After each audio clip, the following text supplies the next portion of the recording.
고린도 지역에는 이스미안이라고 하는 운동 경기가 주기적으로 열렸습니다. 헬라의 많은 사람들은 바로 이스미안 축제, 이스미안 운동 경기를 보고 또 참가하기 위해서 고린도에 몰려왔습니다. 이 이스미안 이 축제는 오늘날의 올림픽의 전신이기도 합니다. 달리기, 레슬링, 또 권투, 여러 경주들이 이런 경기에서 이루어졌습니다. 바울은 천막을 깁는 그런 기술을 가지고 있었습니다. 그래서 고린도 지역에서 바울이 천막을 깁었어요. 그것으로 자비랑 선교까지 했습니다. 고린도 지역에는 많은 사람들이 몰려오기 때문에 이런 천막들이 많이 필요했습니다. 그러니까 이 천막 사업은 아주 큰 사업이 되었던 것입니다. 많은 사람들이 이스미안 그 축제에 와서 열광을 합니다. 자기가 응원하는 그 선수가 이겨주기를 간절히 바랍니다. 그리고 그 운동에 참가한 선수는 승리하기 위해서 온 몸을, 온 힘을 다하여 사력을 다하여 이기고자 합니다.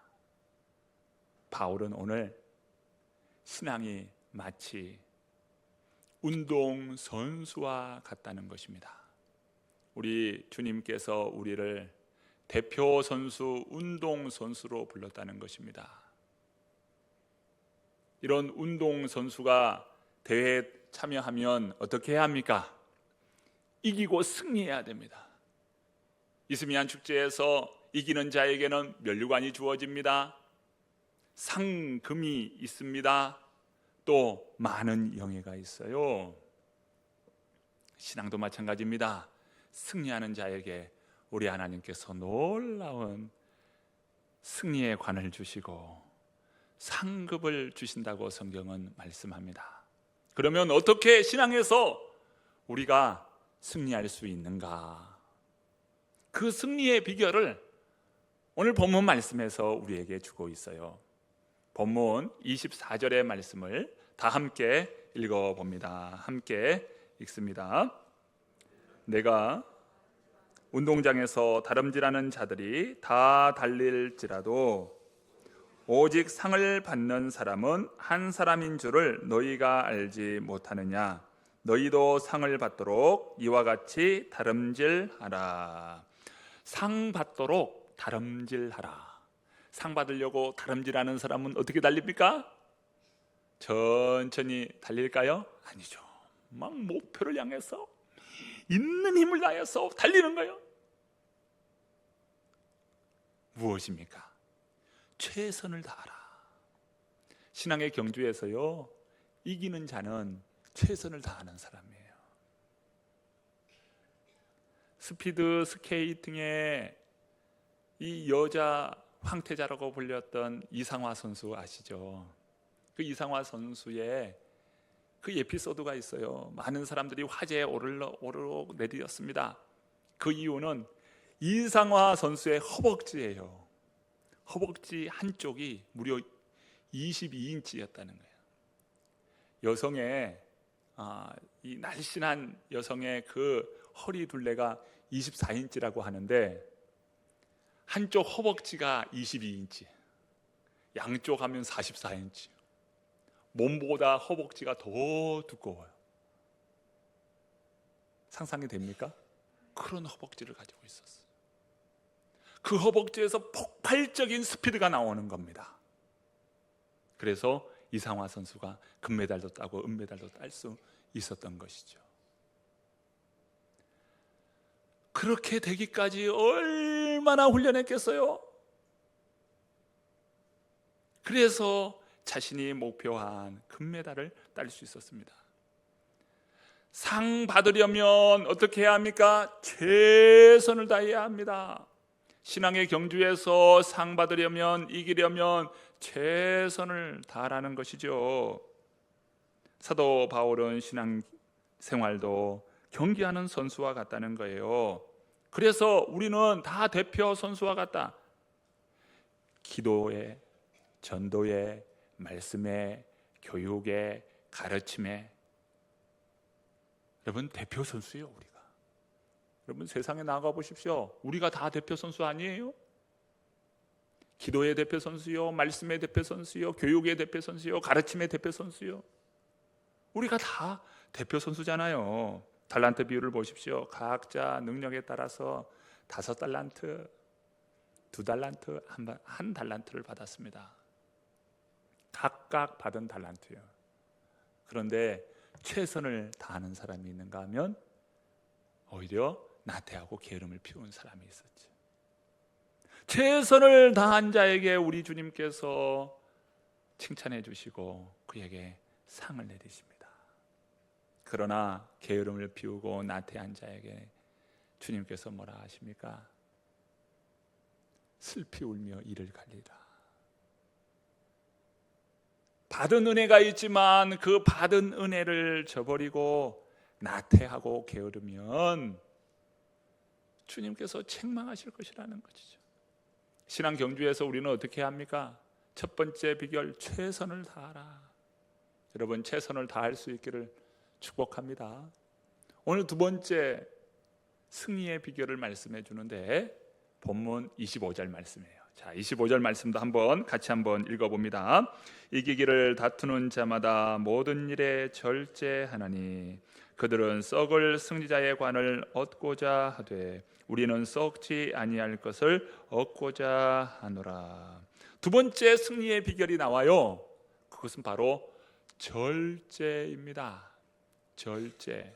절제란 무엇입니까? 훈련을 목적으로 모든 종류에 의해서 욕망을 누르고 이 욕망을 이렇게 계속해서 감추는 거예요. 욕망대로 살지 않고 욕망을 계속 누르는, 이게 절제예요. 사탄은 끊임없이 우리에게 속삭입니다. 육체의 소욕을 이루며 살라는 거예요. 이게 사탄의 끝없는 우리에게 속삭임이에요. 운동선수입니다. 코치 말에 순종해서 어떻게 합니까? 음식을 절제하고요, 쓰는 시간을 절제하고요, 잠자는 것 절제하고요, 정확한 시간에 정확한 운동을 계속 끊임없이 반복해야 합니다. 자기와 싸워서 승리해야 다른 사람과 싸워서 승리할 수 있는 거예요. 자기와의 싸움이에요. 자기와 먼저 싸워서 이겨야 합니다. 자기와 싸워서 이겨야 다른 사람과 싸워서 이길 수 있어요. 절제는 무엇입니까? 자기 자신과의 싸움이에요. 여기에서 승리해야 합니다. 절제에서 승리하지 못하면 결국 좋은 신앙인은 될 수 없습니다. 절제예요. 모든 것에 절제예요. 하나님의 말씀 가운데 우리가 서고자 합니까? 절제 없이는 하나님의 말씀을 이룰 수 없어요. 여러분 기도하기를 원합니까? 절제가 필요해요.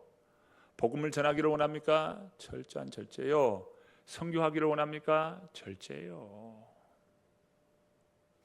성령의 9가지 열매를 말씀하면서 제일 마지막 필요한 열매가 있는데 그것이 바로 절제입니다.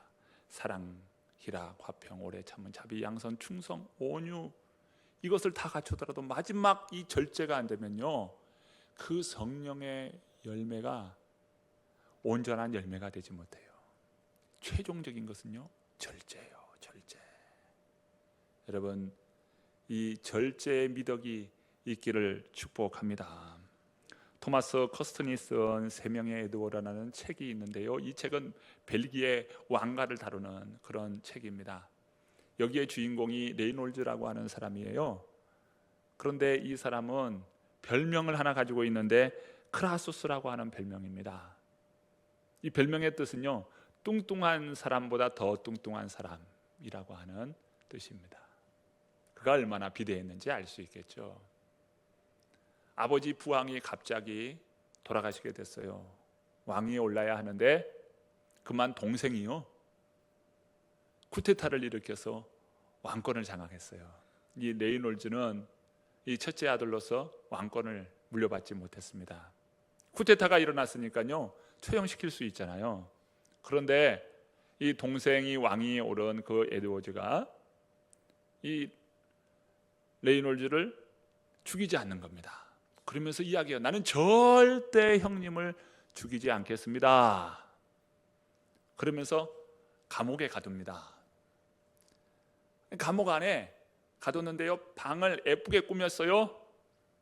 좀 편안하게 지낼 수 있도록 방을 예쁘게 꾸몄습니다. 그런데 그 방의 특징은 창문이 하나 있어요. 창문이 큰 창문은 아니지만 그래도 자그마한 창문이 하나가 있었습니다. 에드워즈가 이야기합니다. 형님이 만일 형님의 몸을 날씬하게 해서 저 창문을 향해 나오면 형님에게 자유를 주겠습니다. 그렇게 했어요. 그리고 새끼 진미를 꼬박꼬박 주었습니다. 먹고 나면 아주 맛있는 후식까지도 제공을 했어요. 자, 그가 절제해서 몸을 날씬하게 해서 자유를 얻었을까요? 안 얻었을까요? 얻었다 1번, 안 얻었다 2번. 얻었을까요? 역시 촉이 좋습니다. 그는요 에드워즈가 죽을 때까지 감옥에서 나오지 못했어요. 에드워즈가 다른 나라와 정복전쟁에서 패하여 죽게 됩니다. 그리고 이 레이놀즈가 나왔지만 그 비대한 몸을 가지고 있으니 몸에 병을 얻어서요 그만 얼마 가지 못해서 죽었다는 거예요.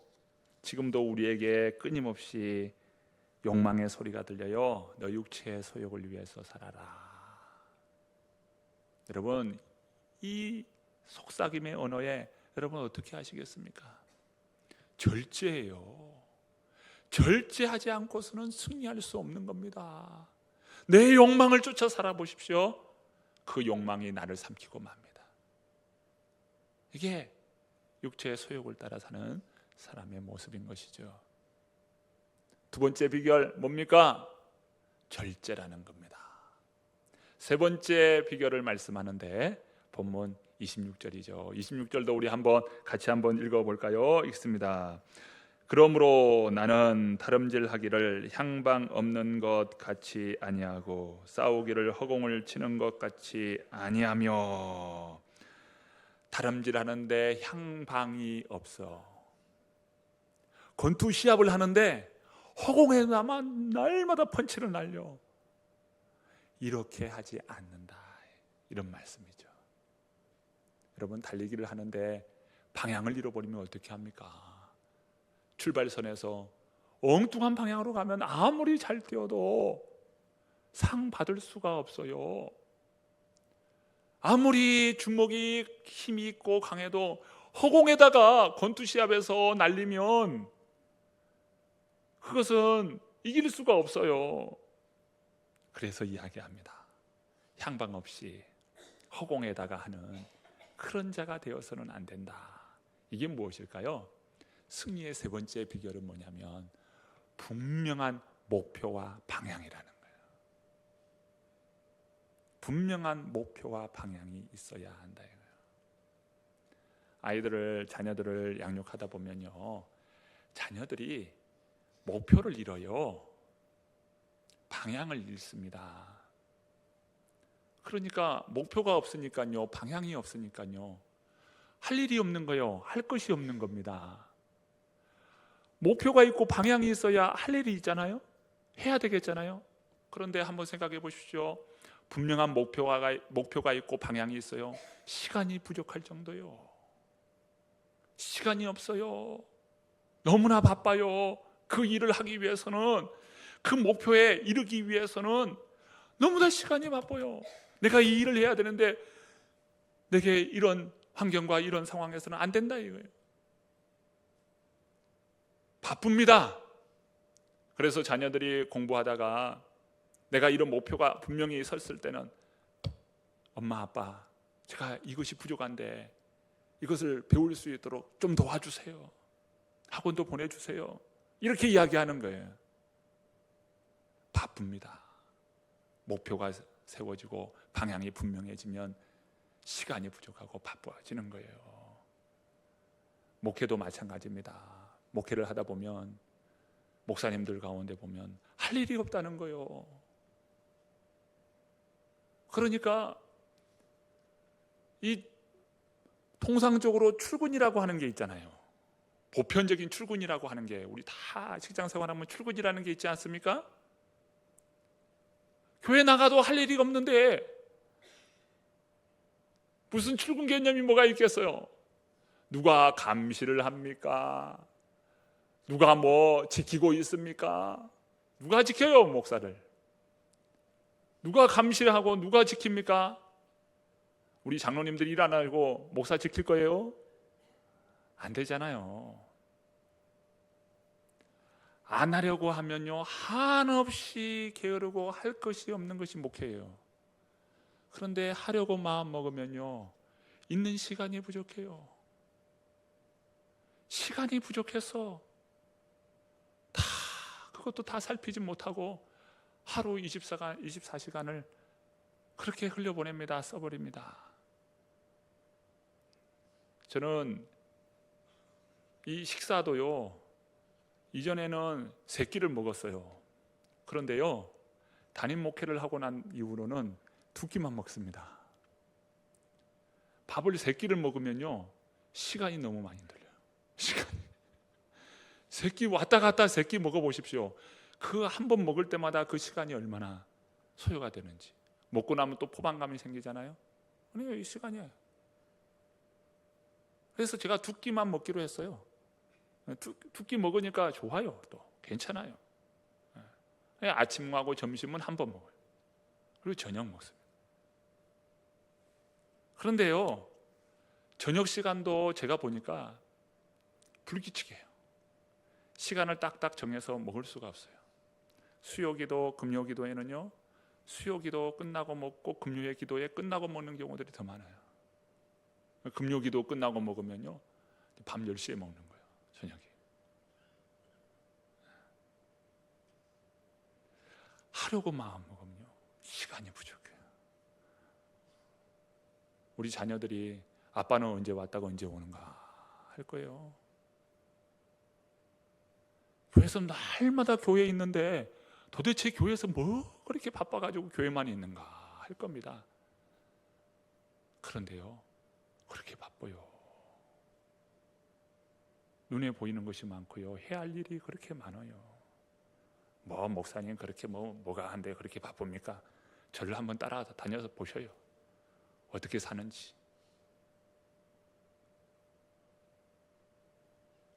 우리 자녀들이요 분명한 목표가 보이고 방향이 분명히 설 때는요 시간을 허투루 쓰지 않습니다.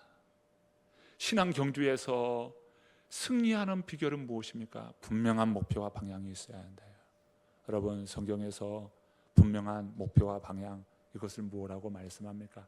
우리가 읽은 말씀이 고린도전서 9장 지금 마지막 부분에 해당되는 부분을 우리가 보고 있잖아요. 그 10장 마지막 부분에 이러한 말씀을 하고 있습니다. 우리가 잘 아는 말씀이에요. 너희가 먹든지 마시든지 무엇을 하든지 다 무엇을요? 하나님의 영광을 위하여 하라. 우리의 방향이 그거구나. 여러분 직장 생활하는데 직장 생활의 이유가 뭡니까? 1차적인 것은 돈을 벌기 위한 거예요. 맞습니다. 그건 1차요. 그런데 그 돈을 통하여 무엇을 하려고 합니까? 먹고 쓰려고요? 왜 먹고 쓰려고 합니까? 그냥 그렇게 하려고요? 먹고 쓰지만 그 모든 일에 무엇을 위해서요? 하나님의 영광이 되도록 하는 거예요. 여러분 재정 원칙이 무엇입니까? 재정은요 그 재정을 통해서 하나님의 영광이 되게 하라. 가정 안에서 일을 돌봅니다. 자녀들을 양육하고, 또 우리 여성들은 이 남편을 이렇게 또 이렇게 섬기면서 일을 합니다. 또 가정도 세워갑니다. 여러분, 여기는 1차적으로 자녀도 돌보고 남편도 돌보고 가정도 돌보고 하는 것, 이게 1차적인 것이죠. 그런데 그 이면에는 뭐가 있어요? 이 모든 일에 하나님의 영광을 위한 것이에요. 여러분, 먹는 것 마시는 것마저도 하나님의 영광이 되게 하라. 여러분, 일상적인 거 아니에요? 먹는 거 마시는 거 매일같이 하는 거잖아요. 여기서 안 먹고 사시는 분 계셔요. 안 마시고 사는 분 계셔요. 일상 매일같이 우리가 해야 할 일이에요. 그런데 그런 것마저도 하나님의 영광이 되게 하라. 무엇입니까? 우리의 모든 일상의 모든 삶이 하나님의 영광을 위하여 있다는 거예요. 이게 분명한 우리의 목표와 방향입니다. 여기에서 벗어나면 안 되는 거예요. 이 방향을 놓치고 살면 안 되는 겁니다.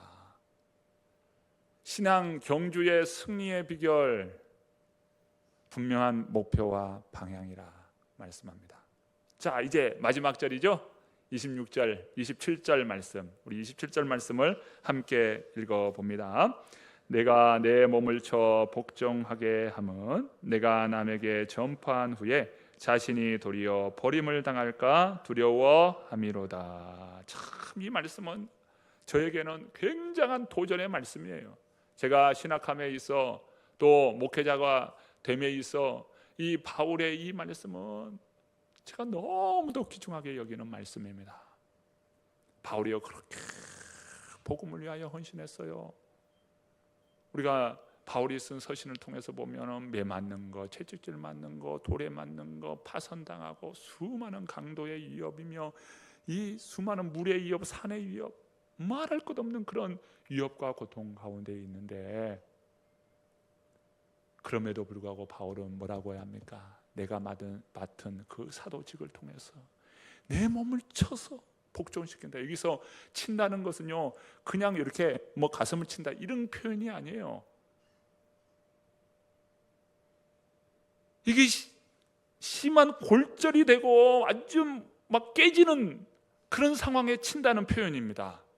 왜 그렇게까지 쳐야 됩니까? 바로 여기에 신앙의 비결이 있는데요, 승리의 비결이 있는데요, 그렇게 하면 끝까지 충성하기 위해서요. 뭔가 시작했잖아요.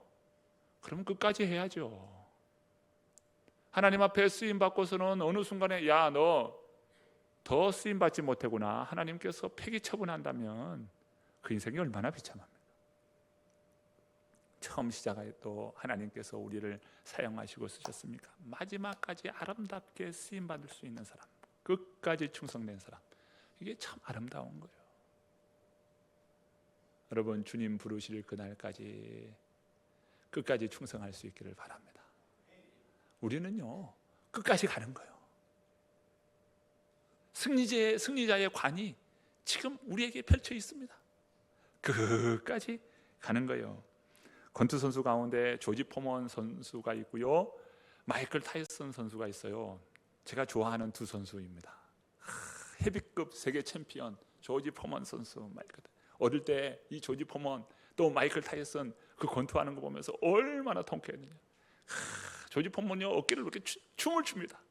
춤을 추면서 막 스텝을 밟아요. 혹시 아십니까? 아주 폼이 아주 특별해요. 자, 이렇게 하고 합니다.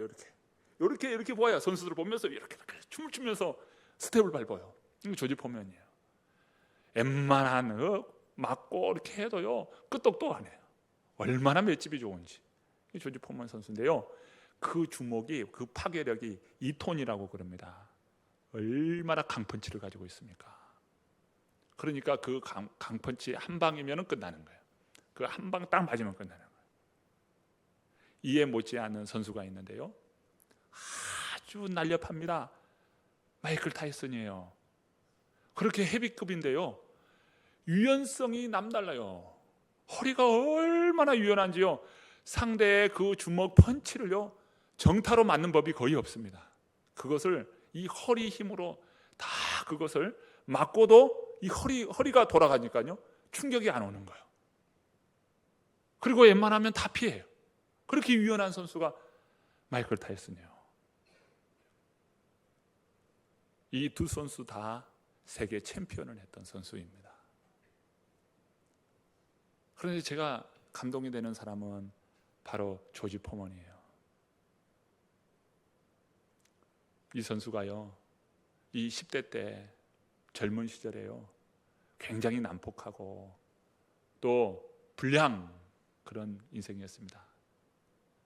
마이클 타이슨도 마찬가지로 불량의 선수죠.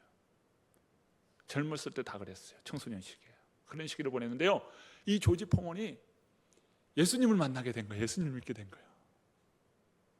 세계 챔피언이 돼서 일약 대스타가 되고 어마어마한 부를 갖게 됐잖아요. 주님을 위해서 내가 무엇을 할까 해서 교회를 세우고요, 청소년들을 위해서 센터를 세웁니다. 그런데 이렇게 교회를 세우고 센터를 세우다 보니까 이게 자금이 부족한 거예요. 다 이걸 자신이 목표한 것을 세울 수가 없어요. 그래서요, 40살이 되어서 그가 다시 글러브를 끼고 복싱에 다시 입문합니다. 여러분, 40대가 돼가지고 10대 후반, 20대 초반 그런 선수들과 맞서 싸운다는 게 이게 얼마나 힘든 일이겠어요. 그리고 다른 것도 아니고 헤비급 선수예요. 이거 헤비급 선수들은요, 꾸준한 훈련을 안 하면 안 되는 거거든요. 그런 이 조지 포먼이 다시 글러브를 끼고 링 위에 선 겁니다. 그런데 그 선수가 다시 챔피언을 갖게 돼요. 놀랍지 않습니까? 다시 세계 챔피언을 따내요. 그리고 자신이 꿈꾸고 이루고자 했던 그 일을 완성합니다. 그는 헌신자의 삶을 살고 전도자의 삶을 사는데 얼마나 기쁨으로 살았는지 몰라요. 이 마이클 타이슨은요, 그 일확천금에 짧은 나이에 20세에 세계 챔피언이 됐어요. 그런데 그는 그런 세계 챔피언 일확천금을 가지고서 사생활이 문란하게 됩니다. 그로 인해서 얼마나 참 그 인생이 비참한 인생이 되는지 몰라요. 코치진과도 이게 불화가 돼요. 훈련을 하지 못합니다. 게으러집니다. 근육이 단단한 근육이 흐물흐물한 근육이 되고 마는 거예요. 싸워서 이길 수 있을까요? 안 되는 거예요. 그렇게 강한 펀치가 나올까요? 그런 강한 펀치가 나오질 않아요. 언제 나오나 언제 나오나 사람들은 그 강한 펀치를 기대하고 있는데 종이 울리기까지 나오지 않습니다. 결국에는 본인이 개우패로 쓰러지고 마는 거예요. 여러분, 끝까지 충성한다는 것이 무엇입니까? 이렇게 중요한 거예요. 하나님 앞에 끝까지 가야 되는 거예요. 운동선수에게 있어서요, 가장 중요한 것이 기본기 아닙니까? 기본기가 탄탄해야 돼요. 모든 운동은 기초 체력이면서 기본기입니다. 탁구를 예로 들면요, 탁구의 기본은 포핸드예요. 포핸드가 정확한 포핸드로 딱 맞아야 됩니다. 이 포핸드가 가장 기본이에요. 포핸드가 되면 그 다음에 이제 백핸드가 나오는 거예요. 백핸드 하다 보면 쇼트가 나오고요, 커트가 나오고요, 그 다음에 공격인 드라이브가 나오는 거예요. 이것만 돼서는 안 돼요. 그 다음부터는 스텝 훈련이에요. 스텝이 돼야 돼요. 이 짧은 이 테이블입니다만은 이 짧은 테이블에서 공은 빠르게 움직이기 때문에 스텝이 안 되면 안 되죠. 스텝이 되면요, 여러 가지 공격 루트가 다양해집니다. 다양한 공격이 돼요. 스텝이 되고 나면 다양한 공격이 할 수 있어요. 이게 어디서 나옵니까? 탄탄한 기본기예요. 탄탄한 기본기. 기본기가 되어야 운동을 잘 할 수 있어요.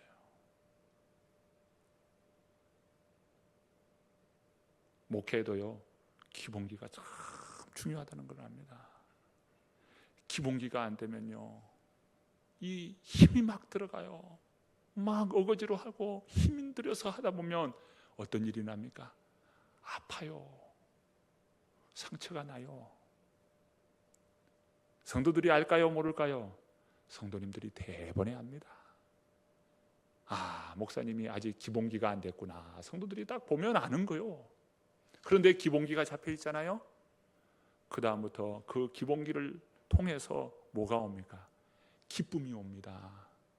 사역의 기쁨이 와요.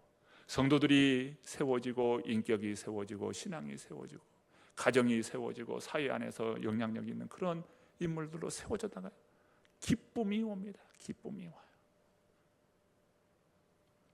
훈련하기까지는 인내가 필요하고 훈련하는 그 과정은 힘들고 어렵지만 그러나 그 훈련의 과정을 통해서 정말 좋은 믿음의 열매들이 나타난다는 것을 볼 때 여러분 오늘 우리 한 분 한 분들이 신앙생활의 승리자가 되기를 바랍니다. 신앙 경주에 승리하여 우리 주님으로부터 칭찬과 영광을 받는 모든 주의 성도님들 되기를 축복합니다.